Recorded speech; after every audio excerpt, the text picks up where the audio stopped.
Welcome to the Founder's Code, the channel where we unlock the secrets behind the world's most powerful figures, the visionaries, the masterminds, and the hidden forces shaping history.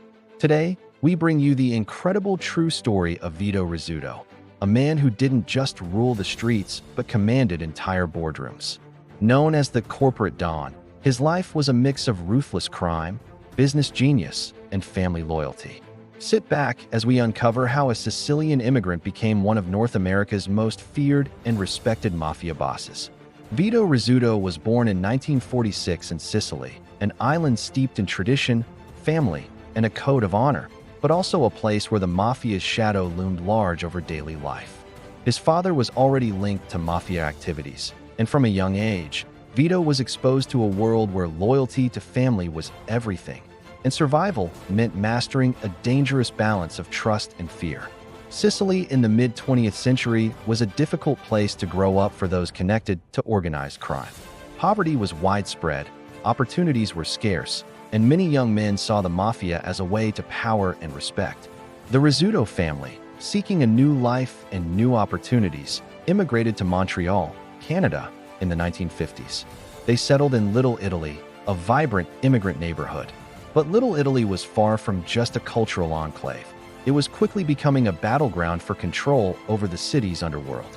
Vito, still a boy, watched as his family became entrenched in this new environment, building connections, protecting their turf, and expanding their influence. Montreal in the 1960s and 70s was a city on the rise, but beneath its polished exterior, criminal enterprises thrived. Vito, now a young man, was preparing to take the reins of his family's legacy. Unlike many of his contemporaries who relied solely on brute force, Vito combined street smarts with business savvy. He understood early on that the key to lasting power was control, not just of territory, but of money and influence. By the late 1970s, Vito had begun uniting different mafia factions, Canadian, Sicilian, and American, into a powerful network.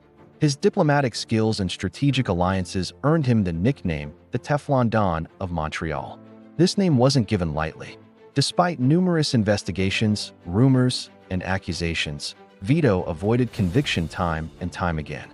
His operations were slick, his connections deep, and his enemies wary.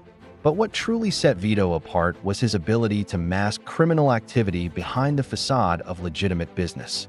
The construction industry was one of his primary domains. Through rigged bidding processes and the use of front companies, Vito controlled major public construction contracts across Quebec.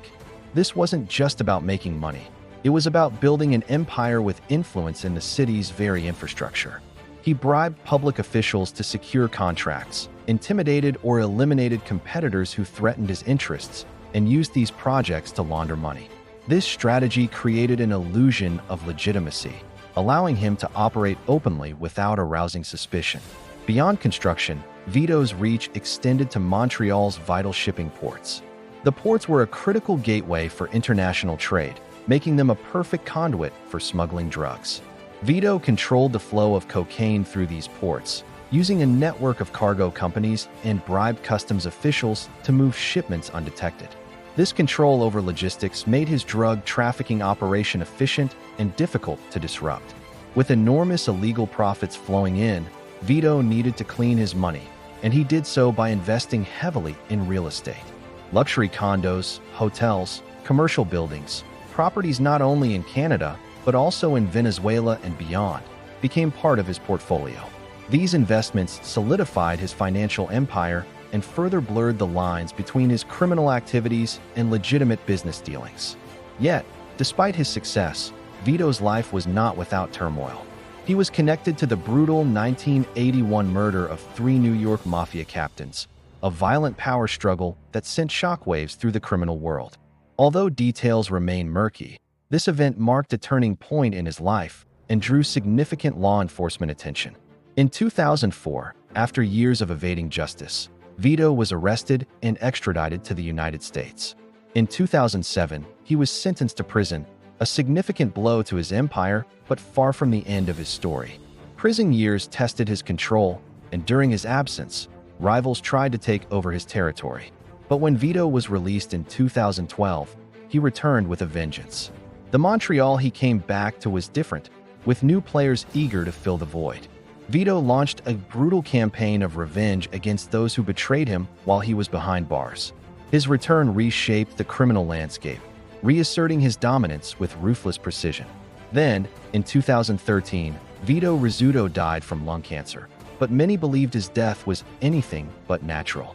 His funeral was a rare gathering where businessmen, politicians, and criminals came together, a final acknowledgement of the power he wielded. Vito Rizzuto's life was a complex story of power, loyalty, and survival.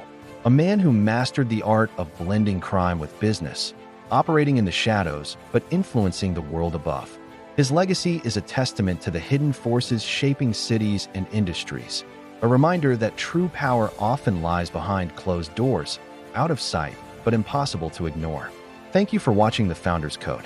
If you want to uncover more stories about the masterminds behind history's greatest empires, subscribe and hit the bell for updates. Until next time, remember, every empire has a code. It's up to us to decode it.